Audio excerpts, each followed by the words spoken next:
तो रास्ते में जगह जगह गांव और कस्बों के लोग युग पुरोधा स्वामी रामदेव जी के दर्शन एवं मार्गदर्शन प्राप्त करने के लिए उनका बेसब्री से इंतजार करते मिले। स्वामी जी महाराज ने भी सभी लोगों को रोग मुक्त, नशा मुक्त जीवन जीने के लिए प्रेरित किया। इस सफर को जारी रखते हुए स्वामी जी पहुंचे उन्नाव जिले के स्वर्णलता इंटर कॉलेज बड़ा देव बम्हड़ा। यहाँ उपस्थित बच्चों को स्वामी जी ने अपने उद्बोधन में कहा, भारत को गरीब देखना चाहते हो या अमीर? आप भारत को पढ़ा लिखा देखना चाहते हैं कि अनपढ़? आप चाहते हो कि आपको चीजें सस्ते में मिले या महंगी मिले? गैस, डीजल, पेट्रोल सब कुछ सस्ता चाहिए कि महंगा? क्या ये सस्ता हो सकता है? तो हिंदुस्तान को बदलने के लिए क्या बदलना पड़ेगा? आर्थिक नीतियां। क्या बदलना पड़ेगा? बड़े नोट बंद करने पड़ेंगे। नोट में क्या है? नोट में क्या है? और तो भारत देश में महंगाई भी है नहीं, ये पैदा की गई है। ठीक है, ये तो सबको बताना, एक तो हम ये करना। ठीक है, बच्चों का काम है पढ़ाई करना। ठीक है, और किसान का काम क्या है? खेती करना। और अध्यापक का काम क्या है? पढ़ाना। ठीक है ना?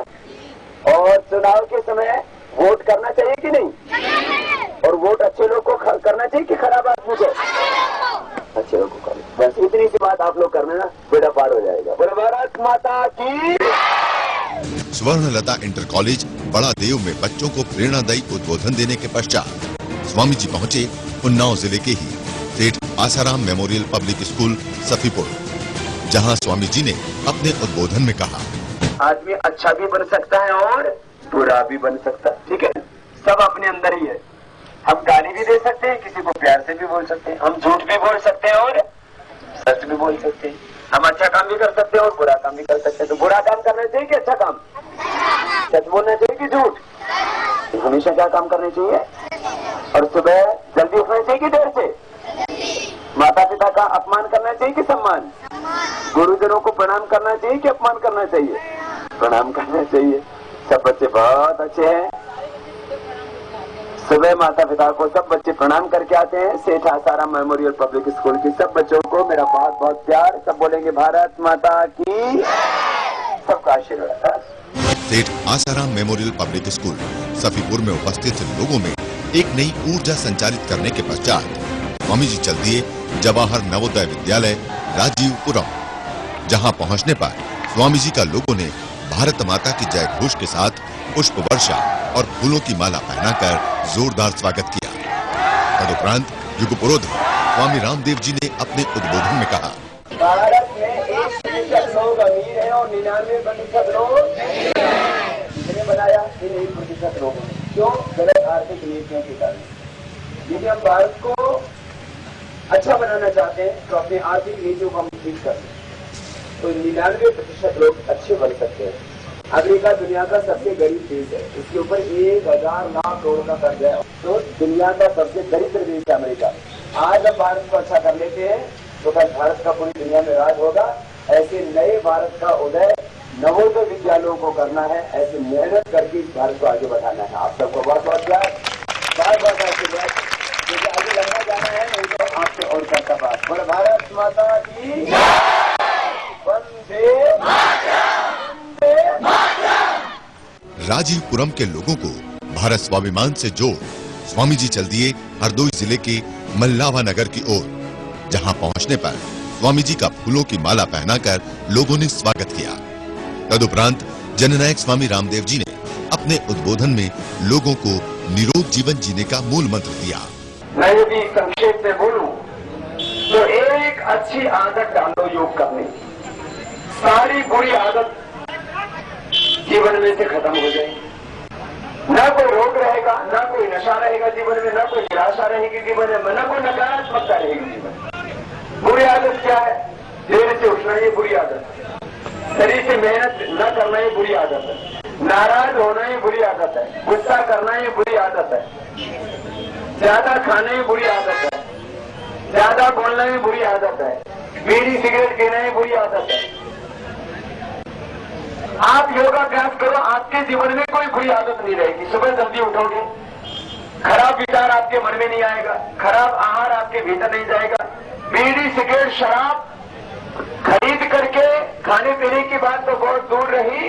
यदि आप योगाभ्यास प्राणायाम ध्यान करते हैं तो आप को करोड़ों रुपए का कोई प्रलोभन दे करके भी कोई बीड़ी सिगरेट शराब नहीं पिला सकता।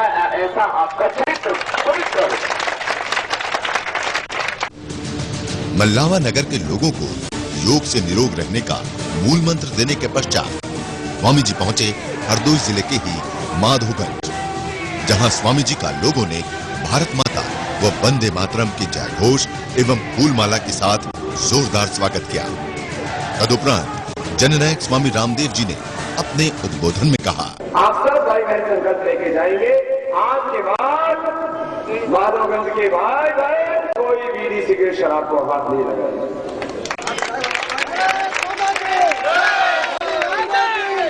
देखो, जो ईश्वर पुत्र है, जो भगवान की औलाद है वो तो पिएगा नहीं, जो शैतान की औलाद है वो पिएगा। जो ऋषि पुत्र है वो तो नहीं पिएगा, जो राक्षस पुत्र है वो पिएगा। जो रामकृष्ण की औलाद है वो नहीं खाएंगे पिएगी बीड़ी सिगरेट शराब होता है। रामकृष्ण की औलाद नहीं खाएंगे पिएंगे, जो रावण और कंस की है भाई उनका तो वही काम। अब देख लो भाई कौन से खाते में अपना नाम लिखवाना चाहते हैं, दोनों खाते खुले हैं। बोलो, रामकृष्ण की औलाद हो या रावण और कंस की, ऋषि पुत्र हो या राक्षस पुत्र, भगवान की औलाद हो या शैतान की। देखो, कुछ काम तो खुद करना है। अब हमें योग करना है तो सरकार थोड़ी कपास खाती है, लोग विरोध करेंगे। सरकार थोड़ी हमें रोगों से बचाएगी, सरकार थोड़ी हमारे नशा छुड़ाएगी, उस काम खुद करना है। और बाकी इस देश में जितनी भी आर्थिक विषमताएं हैं, 1% लोगों ने 99% लोगों की शक्ति को अपने हाथों में ले रखा है, लूट रहे हैं। समाज में दरिद्रता फैली है, महंगाई, गरीबी, भूख, अभाव, न पढ़ाई की व्यवस्था, न कमाई की व्यवस्था, न रोजगार की व्यवस्था। हिंदुस्तान मुस्लिम मुल्कों को भी आगे बढ़ाना है, सबको शिक्षा मिले, सबको स्वास्थ्य मिले, सबको रोजगार स्वावलंबन मिले, सब धनवान हो, सब गुणवान हो, सब बलवान हो। ये होगा जब हमारी आर्थिक नीतियां बदलेंगे, भ्रष्टाचार मिलेगा। आगे मुझे अपनी वोट देना है। माधोगंज के लोगों को नशा मुक्त जीवन जीने की राह दिखा स्वामी जी पहुंचे हरदोई जिले के ही बिलग्राम, जहां लोगों ने स्वामी जी को फूलों की माला व मुकुट पहनाकर अपने सम्मान को प्रकट किया। तदुपरांत राष्ट्रनायक स्वामी रामदेव जी ने लोगों को भ्रष्टाचार के कारणों से अवगत कराया और बताया कि कैसे हम देश को भ्रष्टाचार से बचा सकते हैं। आज का उन्होंने एक आह्वान शुरू कर रखा है कि जो इस देश के करीब 400 लाख करोड़ रुपए की लूट के लिए जो मुख्य रूप से गुनहगार हैं, जिम्मेदार हैं, ऐसी पार्टी का एक भी व्यक्ति विधानसभा और लोकसभाओं में नहीं पहुंचना चाहिए। ये तो देशभक्त लोगों को संकल्प लेना ही चाहिए। अन्यथा ऐसे गुनहगार और अपराधी लोगों को आप विधानसभा और लोकसभाओं में भेजते हैं तो देश के साथ धोखा होगा, देश के साथ विश्वासघात होगा। आप कहीं ना कहीं अपनी मातृभूमि के साथ छल करें। जब हिंदुस्तान आजाद हुआ था तो रुपए, डॉलर, पाउंड की लगभग कीमत बराबर थी। इन 60 सालों में क्या हो गया? हमारा 50 रुपए और अमेरिका का $1। भाई बहनों, आपको मैं इसलिए इस बात को कह रहा हूं, भारत के पास क्या है? भारत के पास करीब 20,000 लाख करोड़ रुपए के तो भू संपदाएं। कितनी? अरे अपनी वाली भी बोल दो। 20,000 लाख करोड़ कहते भू संपदाएं हैं। सोना, चांदी, लोहा, कोयला, तांबा, एल्युमिनियम, इतना सब, पेट्रोलियम, गैस। ये धनवान है देश, लेकिन इसका धन, इसकी संपत्ति, इसका सारा ऐश्वर्य, इसकी सारी शक्ति 1% कुछ भ्रष्ट, बेईमान, गद्दार लोगों ने अपने हाथों में नियंत्रित कर रखी है। जिस दिन ये शक्ति पूरे हिंदुस्तान के लोगों को मिलेगी, हिंदुस्तान में एक भी व्यक्ति गरीब नहीं रहेगा, दरिद्र नहीं रहेगा, भूखा नहीं रहेगा, कमजोर नहीं रहेगा, बेरोजगार नहीं रहेगा। यह है संकल्प, और इस संकल्प को पूरा करना है। शक्ति का विकेंद्रीकरण, decentralisation of power, decentralisation of economy, decentralisation of industry, decentralised development and spiritual socialism. ये हमारे दर्शन विकास छूट गए। भाई बहनों, मैं इसलिए इस बात को कह रहा हूं, हमें धर्म से, योग से, अध्यात्म से अपनी रक्षा करनी है और संगठित होकर के देश को बचाना है। लोग मुझसे रोज पूछते हैं, क्या बाबा ये वास्तव में भ्रष्टाचार मिट जाएगा? क्या ये वास्तव में काला धन आ जाएगा? क्या हमारी आर्थिक नीतियां बदलेंगी? मैं बार बार कहता हूं ना कि हमारे देश में महंगाई नहीं है, महंगाई पैदा की गई है। हमारे देश में गरीबी है नहीं, गरीबी पैदा की गई है। हमारा देश कमजोर है नहीं, इसको कमजोर बनाया गया है। अब सबको कर्म को धर्म मान करके, स्वकर्मणातम अभ्यर्थ सिद्धिं विन्दति मानव, अपने काम को धर्म मान करके करना है और इस देश को आगे बढ़ाना। श्रम से देश समृद्धि को प्राप्त करता है।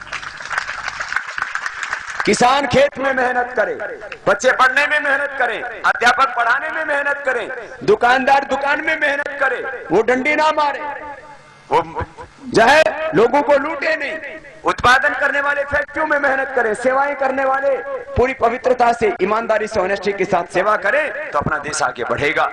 आप सबको बस यही कहता हुआ कि कुछ जिम्मेदारी हमारी है, अपने जीवन को अच्छा बनाना है, अपने कर्म को धर्म मान करके उसको निभाना है और सबको मिलके अपने आप को जहां उठाना है, सबको मिलकर के देश को भी बचाना है। अरे देश को लूटने वाले कितने लोग हैं? कुछ चंद लोग मिलकर के यदि देश को लूट सकते हैं तो कुछ चंद लोग मिलकर के देश को बचा सकते हैं। एक संकल्प होना चाहिए। बस वक्त बहुत हो गया है, अंधेरा हो गया है, लेकिन आपकी श्रद्धा को, आपकी भक्ति को, आपकी आस्था को मैं प्रणाम करता हूं कि आप इतनी बड़ी संख्या में, इतनी बड़ी श्रद्धा से आप आए। एक बार आप सबका मैं स्वयं हृदय से अभिनंदन करता हूं, आपका वंदन करता हूं और इस संकल्प के साथ कि हम अंतिम श्वास तक आत्मनिर्माण और राष्ट्र निर्माण की राह पर आगे बढ़ेंगे और तब तक हमारे हृदय में ये संकल्प की ज्योति प्रज्वलित होती रहेगी जब तक भारत विश्व की सबसे बड़ी आध्यात्मिक और आर्थिक महाशक्ति के रूप में प्रतिष्ठापित नहीं हो जाता। बोले भारत माता की वंदे वंदे। सबको बहुत बहुत प्रणाम। बिलग्राम के लोगों को भारत स्वाभिमान का ध्येय समझाने के पश्चात स्वामी जी पहुंचे हरदोई। प्रत्येक शिविर में निर्धारित कार्यक्रम के अनुसार सायंकाल पूरे जिले के कार्यकर्ताओं, जागरूक नागरिक एवं बच्चों के साथ राष्ट्र नायक स्वामी रामदेव जी सीधा संवाद स्थापित करते हैं। ऐसे ही वामन अवतार, नरसिंह अवतार एवं भक्त प्रहलाद की धरती हरदोई के नागरिकों एवं बच्चों के साथ स्वामी जी का सीधा संवाद हुआ। प्रस्तुत है इस कार्यक्रम के